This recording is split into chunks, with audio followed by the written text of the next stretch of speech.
Hello and welcome to week 2 of the Healthy Happy Gut program. This week what I want to discuss with you is the different types of dysbiosis we can experience in the gut, which are most commonly seen in my clinic. So dysbiosis can come in several different types and forms, and basically they can be parasites, candida, SIBO, H. pylori, or other strains, and this can happen due to a number of reasons which we'll discuss. But just keep in mind, if we have low beneficial bacteria, so our birthing process, what we've inherited from our mum and dad, antibiotic use over the years throughout childhood or even adulthood, and certain medications can all kill off some of our beneficial bacteria, which makes it more likely for our bad bacteria or pathogens to grow and thrive. So what are they and what symptoms do they include? Firstly, we have parasites, which can come in various different types, including protozoa, helminths, ectoparasites, roundworm, pinworms, and tapeworms. And two of the most common ones that I see come up in testing are your blastocystis hominis, which is quite it can be quite a stubborn parasite, and it can be quite difficult to get rid of. So, or not necessarily difficult, but it can take more time than others. And the other one is Diatomeba fragilis, and this is especially common in a lot of kids. All right, so if you have parasites, you might experience the following symptoms. Skin rashes or bumpy skin. You may have allergies or weakness, fatigue as well, and you might have a reduced or increased appetite. So some kids or some adults might find themselves constantly hungry and wanting to eat, whereas others will have a lack of appetite. So it can go either way, and you might even go through periods of time where you do have a lack of appetite, and then periods of time when you do have an increased appetite. Okay. And this can also contribute to food fussiness. So a lot of kids, even certain adults, are very fussy around their food choices, and they might not like a lot of meat, or just you cannot get vegetables in them, for example. This can be a sign that there might be parasites going on too. All right, you might experience muscle aches and pains, fevers, sleeping problems. So you might have difficulty falling asleep or staying asleep, and there could be a worsening over full moon, and there could be night terrors or really weird dreams that happen often or frequently. You might also experience a rectal itch or even a vaginal itch. You could also get urinary tract infections, because parasites are a leading cause of urinary tract infections too. And there could be mood concerns and a worsening of symptoms over full moon. So if behavior goes crazy during the full moon, or your sleep is like really bad, or you might find you're really short fused and irritable when it's full moon, and you experience that every month, then that can also be a sign that there are parasites too. With kids and even some adults too, there can often be like lots of nose picking, because there's dry, hard boogers in the nose. And if you're not working in an environment like a dusty environment to get them happening, then it's likely that there could be parasites too. And nail biting, so constant nail biting is also another sign that there might be parasites. Okay. We also have candida, which is very common. I see quite a lot of that in clinic, which is a yeast or fungus overgrowth in the body. And usually that's present from poor dietary choices, but can occur due to a number of reasons. And we might even feel like we have a relatively healthy diet, but just in today's modern world, the food choices that we have, they're quite heavy in refined carbohydrates and sugars, and this can feed the bad bacteria in our gut, and especially things like candida. So if you have candida, you will often experience tiredness and fatigue. You might experience difficulty losing weight or a slowed metabolism, or you could even be gaining weight and having, you could even be gaining weight whilst not having changed your diet.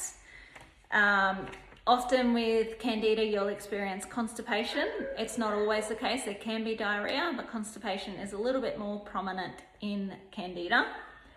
And thrush will occur only if you have candida. So if you've got thrush, you've definitely got candida. Or if you've got a history of reoccurring thrush, there'll be a candida issue going on. However, you can have candida and not have any thrush, okay? A lot of the time you'll get a white coating on the tongue. That's a good sign that there is also candida.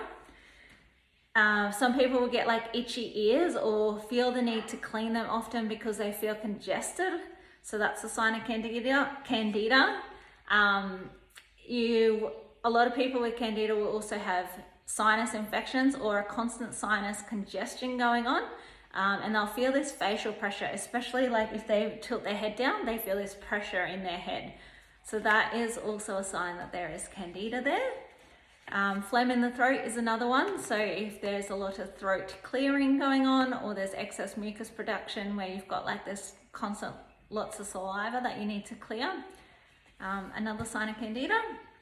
And it'll also affect your thyroid function and slow it down. Okay. Next one, we have SIBO, which is short for small intestinal bacterial overgrowth. And so that's an overgrowth of bacteria in the small intestines.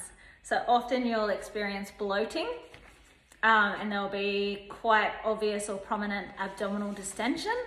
You'll experience gas, so that can be flatulence or belching, and it can often have quite an offensive odor, and it might, even if you're belching, you could actually taste that it's really sulfury or yucky. That's a good sign that there is SIBO. You can get abdominal pain or cramping, which is quite common. Loose bowel movements that alternate with constipation, so a bit of both. And often with SIBO, you'll have histamine issues because bacteria in the gut, such as parasites and pathogenic bacteria, produce histamine. So if you've got excess bacteria, you're getting excess histamine, and that can lead to histamine issues like allergies, skin concerns, rashes or itchy skin, and also like food intolerances where we're reacting to a lot of food. So we have these food sensitivities, and we can experience a lot of headaches with histamine issues too. So that's a good sign that there is SIBO going on as an underlying cause for those issues. And you can also feel full really quickly or feel a bit unwell after you've eaten with SIBO. Occasionally, I'll also see people with H. pylori, and that's a bacteria that can grow in your digestive tract and attacks the stomach lining and can often cause ulcers. So you'll get this dull or burning sensation in your abdomen, and often that's worse on an empty stomach. So first thing in the morning, you can get this like really gnawing pain in the abdomen, or if it's been many hours without food, you can get that as well. You'll also get bloating, nausea, reflux and indigestion, and sometimes vomiting is also common with H. pylori. Lots of burping, a poor appetite, and sometimes there can be unexplained weight loss too. So they're the main types of different dysbiosis that I see, but there are other forms as well. And how we get this imbalance in our gut is different for everyone. But the leading factors are, or the things that can contribute or where it can be transferred from, are soil, toilet sharing, wiping your kid's bottom, dietary choices that feed that pathogenic bacteria, excess alcohol consumption, food contamination in meat, fruits, or vegetables as well is really common. And we can also get it through contaminated water. So a lot of the time, like if you've gone overseas and experienced things like barley belly, it's a good sign that there is that bacteria contaminated, and you'll need a good gut cleanse after you've had that virus. You can also get it through sexual transmission, and that can occur through skin contact, sex itself, or even through saliva in kissing. And then your pH imbalance. So if it's too acidic or too alkaline, this will affect the gut environment and make that bad bacteria really thrive and grow and flourish. And then obviously lack of beneficial bacteria to fight the bad guys is a really key factor here too. So it's always really important that you do follow up with maintaining probiotics and prebiotics in your diet regularly. So this is why in our gut program, we will always start with a bit of a cleanse to clear that excess bacteria or parasites or candida out. Because as long as that's there, you're going to keep continuing to see those symptoms that you're having. And they're going to keep returning. So in our gut program, you'll see we also work on our pH imbalance by providing certain nutrients and minerals that help to create a good pH balance in the gut.